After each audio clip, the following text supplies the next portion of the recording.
Hi అండి, welcome back to my channel Neeru's vlogs.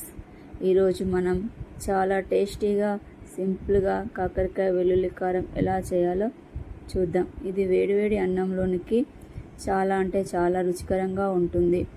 మరి recipe start చేసేద్దామా? ఒక వెల్లుల్లి గడ్డ, 4 లవంగాయలు, 2 ఇలాచీలు, 1 చెక్క, అలాగే కాకరకాయలను తీసుకోవాలి. ఇప్పుడు కాకరకాయలను చిన్న చిన్న ముక్కల్లాగా కట్ చేసుకొని పక్కన పెట్టుకొని వాటిలోనికి కొంచెం సాల్ట్ అలాగే చిటికెడు పసుపు వేసుకొని మొత్తం ఒకసారి కలుపుకొని పక్కన పెట్టుకోవాలి ఒక 5 నిమిషాలు. అలా చేయడం వల్ల కాకరకాయ చేదు అనేది పోతుంది. ఇప్పుడు కాకరకాయల్లోకి కొన్ని నీళ్లు వేసుకొని వాటిని మొత్తం ఒకసారి వాష్ చేసుకోవాలి. మొత్తం వాష్ చేసుకొని పక్కన పెట్టుకొని ఒక 5 నిమిషాలు అట్లా పక్కన పెట్టేసుకోవాలి. వీటిని ఫ్రై చేసుకుందాం. దానికోసం స్టవ్ వెలిగించి స్టవ్ పైన ముక్కుడు పెట్టుకొని ఒక 4-5 టేబుల్ స్పూన్ల ఆయిల్ వేసుకోవాలి. ఆయిల్ వేడయ్యాక మనం కట్ చేసి పెట్టుకున్న కాకరకాయ ముక్కలను వేసుకొని అవి పచ్చి వాసన పోయేంత వరకు ఫ్రై చేసుకోవాలి.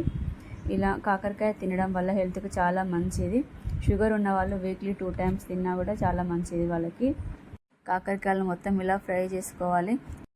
ఇప్పుడు రోట్లోకి కొన్ని వెల్లుల్లిపాయలు, అలాగే 4 లవంగాయలు, 1 ఇంచు మందం దాల్చిన చెక్క, 1 ఇలాచి వేసుకొని అలాగే 1 టేబుల్ స్పూన్ కారం వేసుకోవాలి. వేసుకొని వీటిని మొత్తం కచ్చపచ్చగా దంచుకోవాలి. ఇప్పుడు వీటిని ఒక ప్లేట్లోకి తీసుకున్నాను. ఇలాగ ఒక 2 పచ్చిమిర్చి, 1 ఆనియన్ కట్ చేసి పక్కన పెట్టుకోవాలి. అదే ముక్కుల్లో కొద్దిగా జీలకర్ర, కొద్దిగా ఆవాలు వేసుకొని అలాగే మనం కట్ చేసి పెట్టుకున్న పచ్చిమిర్చి ఉల్లిగడ్డలు వేసుకొని లైట్గా ఫ్రై చేసుకోవాలి. ఇప్పుడు వీటిలోనికి కొద్దిగా కరివేపాకును కూడా వేసుకోవాలి. అలాగే కొద్దిగా పసుపు, కొంచెం అల్లం వేసుకొని మొత్తం ఒకసారి కలుపుకోవాలి. ఇలా కలుపుకున్న వాటిలోకి మనం దంచిపెట్టుకున్న వెల్లుల్లి పేస్ట్ను వేసి దీన్ని కూడా మొత్తం కలిసేలాగా ఒకసారి కలుపుకోవాలి. ఇప్పుడు ఇది మొత్తం కలుపుకున్న తర్వాత వీటిలోకి ఇలా వెల్లుల్లి వేయడం వల్ల కాకరకాయ ఫ్లేవర్ బాగుంటుంది, మళ్ళీ హెల్త్కి కూడా మంచిది. జ్వరం వచ్చిన వాళ్ళు కూడా కాకరకాయ ఫ్రై తినారంటే నోరుకి ఎంతో టేస్టీగా ఉంటుంది. ఇప్పుడు ఇందులోకి మనం వేయించి పెట్టుకున్న కాకరకాయలను వేసుకొని ఒకసారి మొత్తం కలిసేలాగా కలుపుకోవాలి.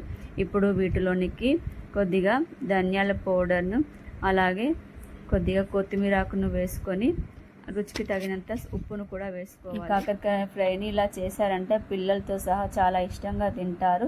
మీ గంజు ఖాళీ అవ్వడం మాత్రం పక్కా. ఇలా ఒకసారి అయితే ట్రై చేసి చూడండి.